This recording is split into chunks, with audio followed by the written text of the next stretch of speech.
Imaginez la scène, vous êtes calme dans la cuisine, essayant juste de parler de travail à votre mère, quand soudain votre belle-mère fait irruption dans la pièce comme un ouragan, vous arrache le téléphone portable des mains et se lance dans une tirade absurde. À qui parles-tu sans la permission de mon fils? J'étais tellement abasourdi qu'il m'a fallu quelques secondes pour comprendre ce qui s'était passé. C'était comme si, tout à coup, mon simple coup de téléphone à ma propre mère s'était transformé en un acte de rébellion contre les lois de cette maison. Rends-moi mon téléphone, je parle à ma mère, ai-je essayé d'argumenter, mais Tamara Petrovna, car, bien sûr, seule une personne portant ce nom aurait une telle attitude, a simplement froncé les sourcils comme si j'avais commis un crime impardonnable. Permission? Quelle permission? Dois-je demander la permission à André pour appeler ma propre mère? La réponse fut sèche, bien sûr qu'il en a besoin. C'est le chef de famille. Il doit savoir à qui vous parlez et de quoi vous parlez. Sinon, qui peut dire qu'il ne parle pas mal de nous? Tu parles mal? De qui? De la famille parfaite?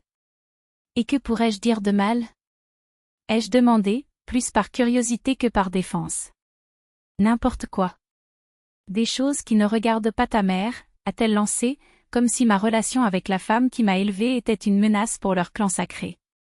C'est ridicule.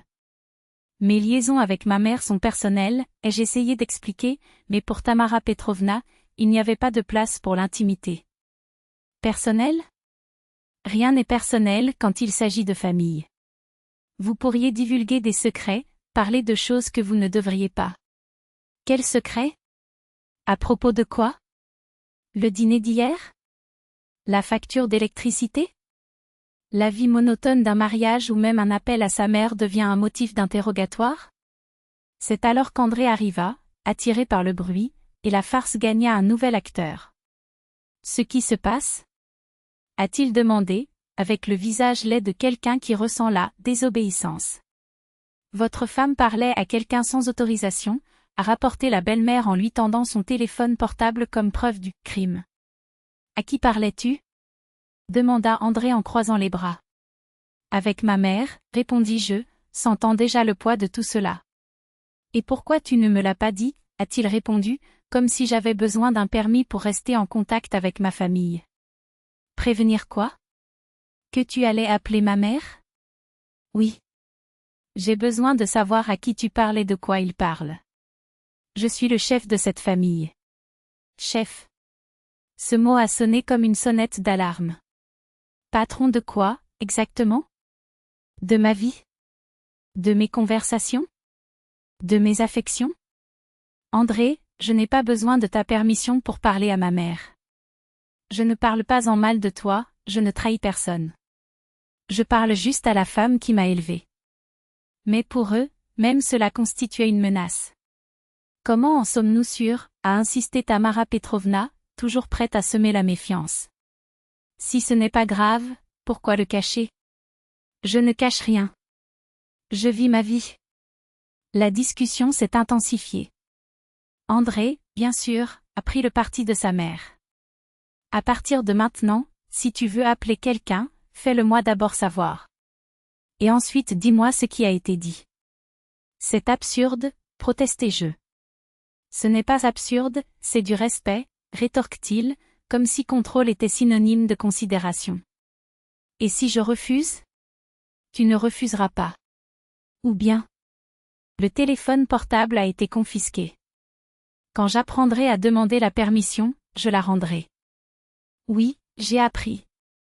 J'ai appris que je ne pouvais pas vivre comme ça. J'ai acheté un autre téléphone avec l'argent que je gagnais au travail, oui, car en plus des appels, ils pensaient que même mon salaire devait être contrôlé par eux. Quand André l'apprend, le scandale est épique. Où as-tu trouvé l'argent pour ça? J'ai travaillé. J'ai gagné. J'ai acheté. Sans me le dire? Je n'ai pas besoin de ta permission pour dépenser ce qui m'appartient. Cela a été le déclencheur. Un mois de ce régime oppressif et j'ai réalisé qu'il n'y avait pas de retour en arrière. Soit il arrêtait ce contrôle malsain, soit il n'y aurait plus de « nous ».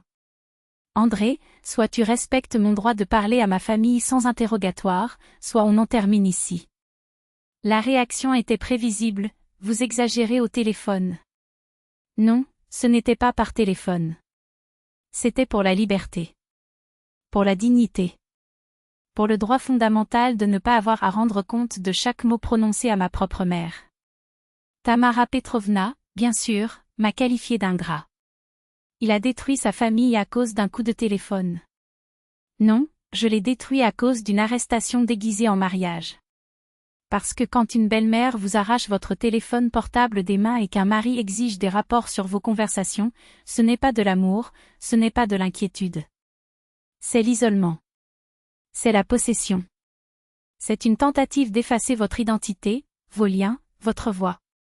Et la leçon que j'ai apprise était claire, quiconque essaie de contrôler ses relations les plus fondamentales comme le lien avec ses parents n'est pas un partenaire. C'est un geôlier. Parce que personne, pas même votre mari, n'a le droit de vous dicter à qui vous pouvez parler, ce que vous pouvez dire ou ce que vous devez ressentir. Ce n'est pas la famille. C'est la prison.